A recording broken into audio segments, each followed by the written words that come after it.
Ilalagay kita sa YouTube ko. Nakita na yung bilbil ko, ma'am. Gumagamit ka ng ano. Ang tawag namin sa pangkulay, panda.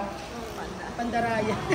Ang galing naman. Sige lang, oh. Trending na. Ginawa mo na akong reels, ma. Hindi. Sa YouTube naman to. Ang vlogger pala si ma. Baka ikaw yung namimigay ng 1,000 sa ano.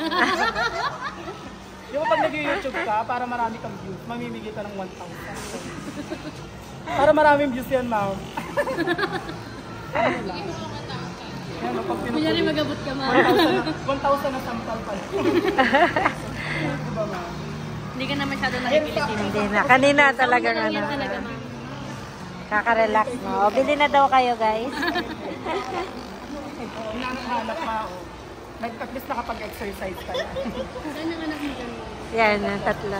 Ay di, ano sila, Ano, ulitin mo nga yung Canadian? ayoko na. Hindi na siya nakakatawa. Oo. Oo, hindi na siya nakakatawa.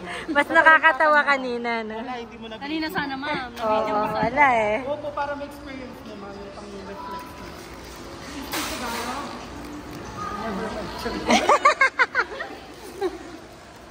Bakit hindi sila marunong mag-Tagalog? Kasi pa naman ako Bisaya pa na sa... Bisaya ka, ayaw, ma'am. Taga-as naman ka, ma'am. Or mo, malapit siyang bumagat. Hindi, manguhula. Ay, or